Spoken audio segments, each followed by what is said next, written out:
Welcome to the Cash Flow Guys podcast.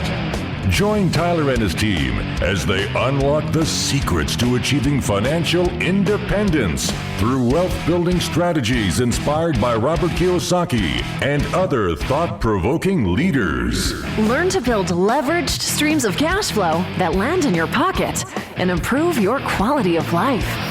Gain access to cutting-edge ideas that will increase your productivity and streamline your success. Find out how to supercharge your retirement plan so you won't have to retire with a pay cut. You can escape the rat race. Are you ready? It's time to Learn to Earn with Tyler Sheff.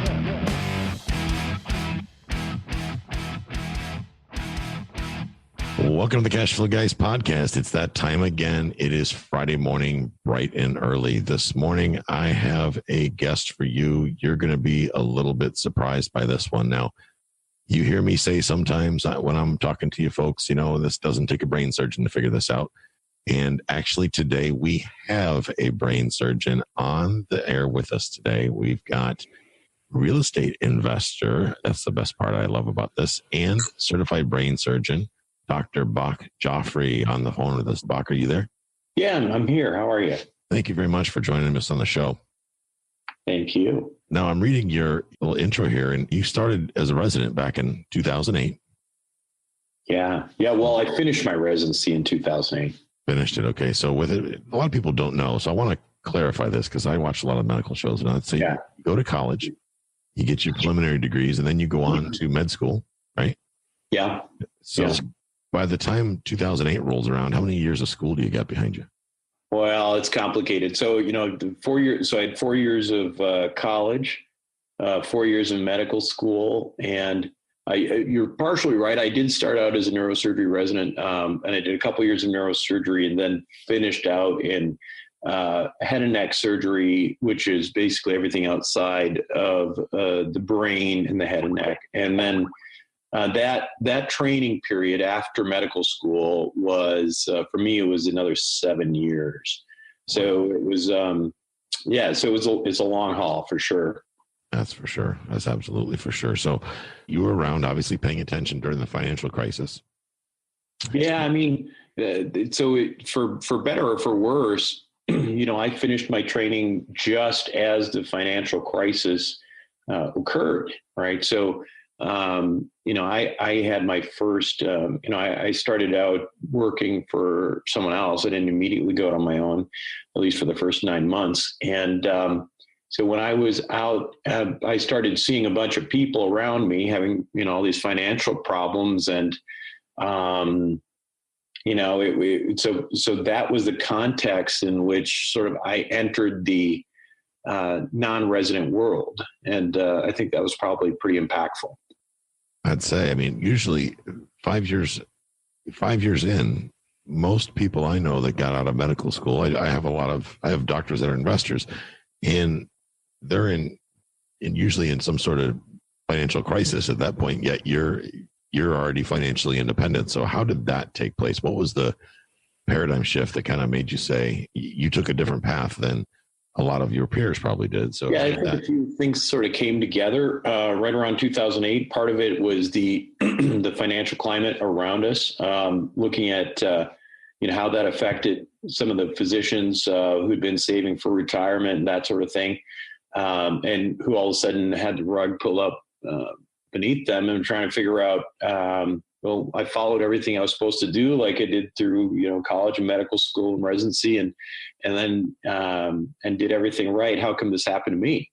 Right. So that was certainly one part of it. Another part of it was, I think, having, you know, a certain period in my life where I just felt like I was looking for something else, and really probably the irony of it all was that, so I got married the day after I finished my residency in July of 2008. We went on our honeymoon to Puerto Vallarta, and on the way back in the dingy Puerto Vallarta airport, there was two books. It was either one with a guy with long hair and, no shirt, or it was the Cash Flow Quadrant. Okay. So I picked out Cash Flow Quadrant, which I didn't really have any particular interest. I didn't know who Robert Kiyosaki was, and I didn't know anything about what the contents of this book would be, but I read it. And for me, it's my purple book story. So I was lucky I actually got to tell Robert Kiyosaki that story, got a kick out of it. So that's awesome. Now, where'd you see Robert? So I saw Robert on the summit, the Real Estate Guys Summit at Sea. It was really funny because I seem to have this strange thing where I get hungry every time Robert Kiyosaki gets hungry. And so we would end up, randomly, I swear I wasn't stalking the guy, but I would go, break off to the big dining areas that they have in these things that they're going 24 hours a day.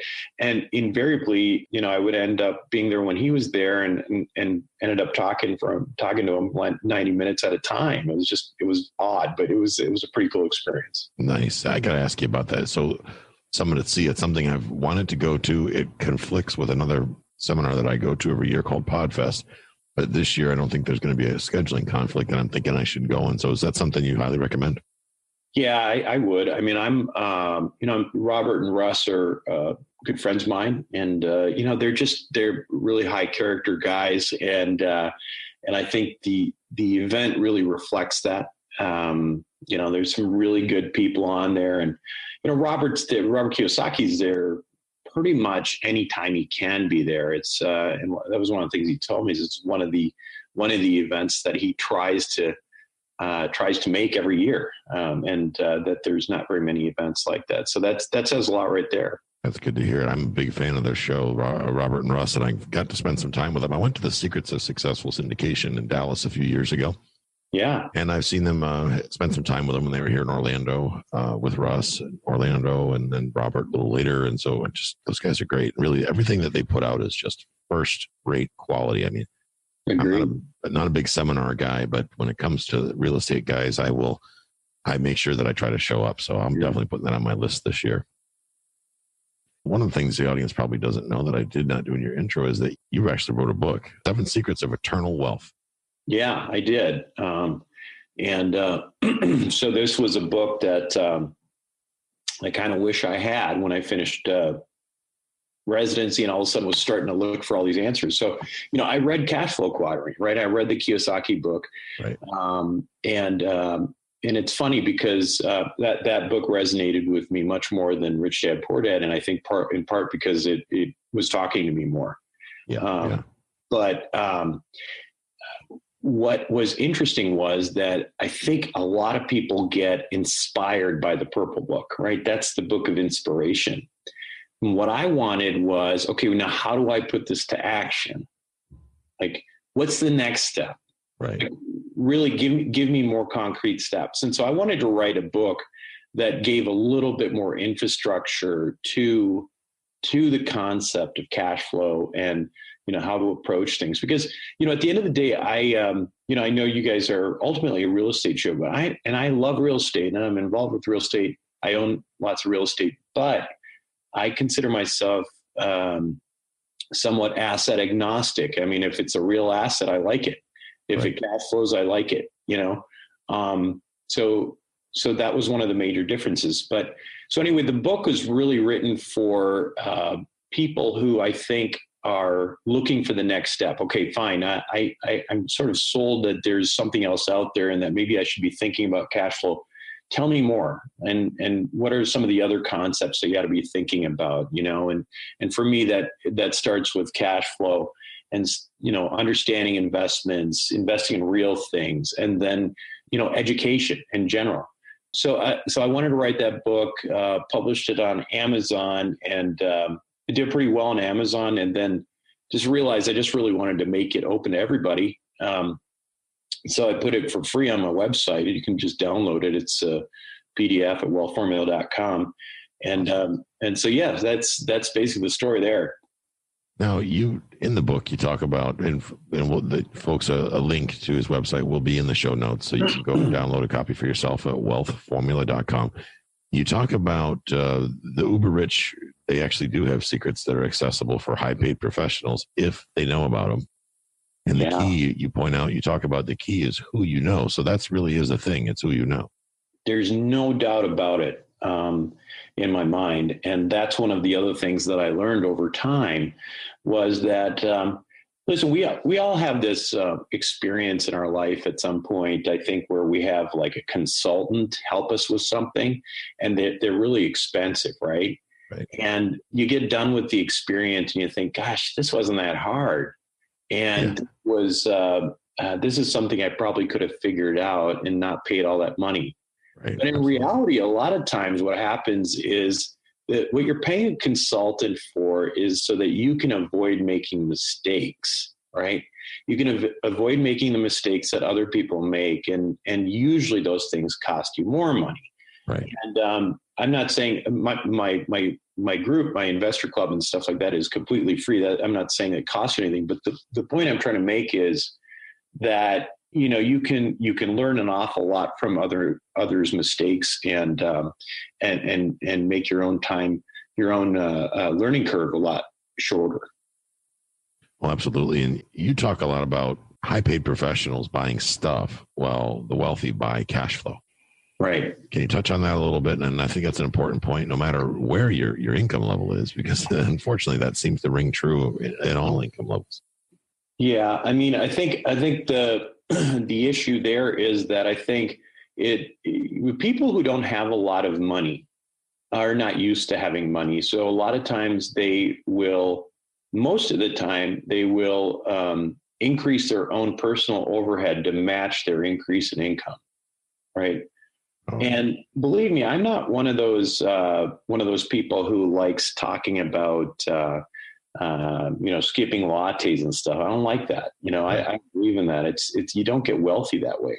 But what I do advocate is, that whereas most people are thinking about, the first time they ever get money, like, for example, let me give you an example. When I finished my residency, my chief year as a resident, my last year as a resident, I made, I think, $55,000 in the city of San Francisco.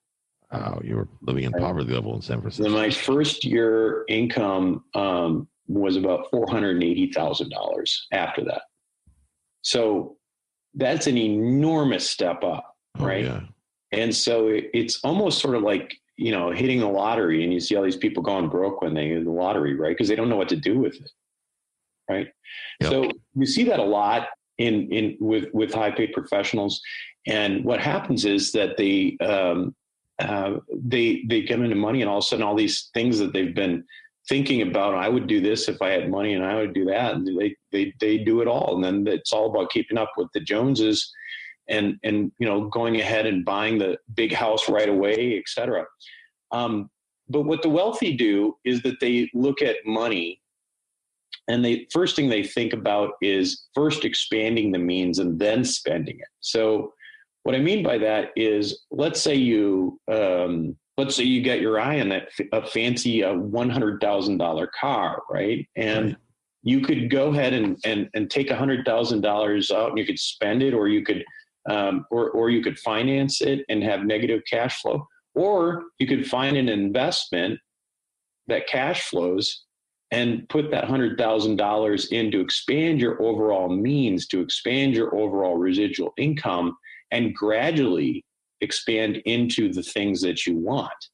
Does that make sense? I mean, it's it's one more step. And the wealthy is on a regular basis. They don't just spend. You're basically saying, step away from the Lamborghini until you can develop a means to really truly pay for it. In other words, the money in your bank account isn't paying for it. The money in your bank account should be invested into something that will generate the cash flow to pay for it. Exactly. You expand your means first, and then you let your lifestyle sort of rise up. Correct. Rather than taking money and immediately buying the things that you can finally, quote unquote, afford. Exactly. Because you're not really doing anything with the money. the whole goal for the wealthy and for creating wealth, in my view, is first and foremost, anytime you make money, figuring out how you can make more and how you can expand your means. And that's also what I would call more of an abundance mentality, right? It's how do you create more? How do you, if you want to, and Kiyosaki talks about this too. I mean, I'm certainly not the only one. And where I remember him talking one time about how, he wanted to buy a new Ferrari or something. He told Kim, and Kim asked him, okay, well, how are you going to afford it? It's not, can you afford it? It's how are you going to afford it? Well, I'm going to take this money. I'm going to invest in this. I'm going to get cash flow, and that's going to pay off, the monthly there. So I don't have to worry about it. Right. Exactly. And then eventually that thing gets paid off and you have cash flow. The means stay the same regardless of whether or not that asset is depreciated down to nothing. Right, because that asset isn't really costing you any money necessarily. Exactly. You've generated something that will generate revenue to pay for it. I'm right. Going through that right now. My wife will always tell me, because I, admittedly, hand raised, I am a doodatter. I'm a serial doodatter. Yeah. If there's something cool and shiny out, I'm probably the guy that has it in the garage. But I've changed over the last several years how I've gone about doing that. Now I will go out and acquire an apartment building that will generate the revenue that it will take to pay for whatever that thing is, which right now it's one time again to change vehicles. I lease my vehicles. And, I was going through this weekend. Do I get all the bells and whistles, or do I get just the basics of what I think I can afford? Then I realized that, wait a minute, I'm not the one paying for this anyway. I happen to have an asset that pays for this bill completely. Exactly. Exactly. And it's a lease, so it's not even debt. And that moves into, you talk about something that I agree with 100%, number one, and something that Kiyosaki preaches as well. And frankly, Robert is he's the one that inspired me to launch this podcast originally. Yeah. Invest, don't save. In other words, savers are losers. Right. And I would like you to touch on this, because this probably is one of the, if I believe, and you correct me if I'm wrong, if people can get their head around this is the key, one of the big keys that opens the gate to true wealth, is that people that live in poverty exist in this, I've got to save money in my mattress, therefore it never grows. We were just talking about. So could you expand a little bit about how the money loses value? Right. So, I mean, if you let's just, people think their money is safe in the bank, right? And investments are scary a lot of times. And so a lot of times they end up hoarding money in the banks. Well, without even going into the fact that the banks are not exactly in great shape these days, if you just look at what's happening to your money in the bank, what's your typical interest rate these days? It's certainly less than 1% on a savings account, or, even a CD. And what's inflation today? Well, they say about 2%. Arguably, it's more than that. And I certainly think it is going to be a whole lot more than that. So what that means is that the real value of your money is decreasing by over 1% every year. So if you are saving money, by definition, you are losing money. Now, on the opposite side of that, people think, well, if I'm investing, I could lose money. Well, let's say, I mean, you own real estate, you own cash flowing real estate. But the value of that is not only the fact that you have something that's creating cash flow, but something that actually increases in value with inflation. Your money in the bank does not increase in value when it's in the bank, and it's because it's losing money on a year-to-year basis because of inflation. If you have a real asset that you're investing in, your money actually increases with inflation. So that's a very critical point. And by that, you're saying basically because the cost of everything inflates every year. Everything, a bottle of water is $1 this year, and it's $1.03 or $1.09, depending on who you ask, as far as inflation goes. Which I agree with you, it's definitely not 2-3%. It's significantly higher than that, I believe. Then, because things become more expensive, the money is worth less and less and less every year. Your cash. Yeah, I'm not a big gold bug, and Kiyosaki certainly is. But if you look, let's just take for example a real asset like gold, and in the times of Roman times of Christ, that you'd have somebody buy a toga and a nice a pair of sandals, and it would cost them an ounce of gold. And today, an ounce of gold will buy you a nice suit and shoes, right? So there's value in real assets. Now, how much did a $100 bill get you in Roman times? Nothing. It didn't exist. It's not real. It's paper, right? So that's the whole idea. I see. Okay. And then I want to talk about your investing club. Exactly how does that work? Yeah. So Investor Club is okay. So here's the thing with investing, and this is one of the things that I think was really important to me, is that when I started getting interested in investing and I was trying to figure out, okay, well, I believe all these things that Kiyosaki says, and now I need to figure out how to go invest, and I need to go teach myself all this. I was inspired to do so. And so I did it. And I also spent a lot of time doing it, but I do realize that not everybody's like me, right? Right.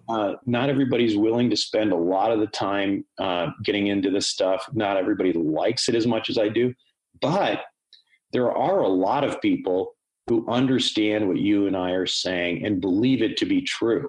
And so I kind of think of these people as sort of, passive income groupies, right? Like the people who listen to your show, they listen to my show, but if you look at their own portfolios, they're in stocks, bonds, and mutual funds. And why is that? Because it's not easy to go from, not having any real estate, not knowing what you're doing, or not having anything outside of the traditional portfolio, and going out there and doing it. So what Investor Club is it's for accredited investors.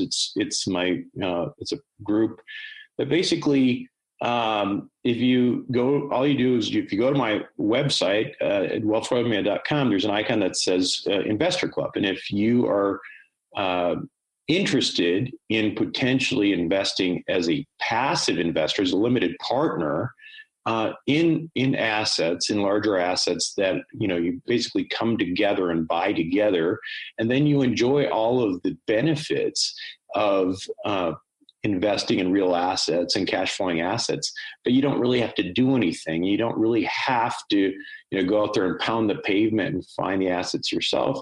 It's a great opportunity for you. So I have in that group, I have well over 300 accredited investors, and probably about 70% of them are in the medical field, a lot of doctors.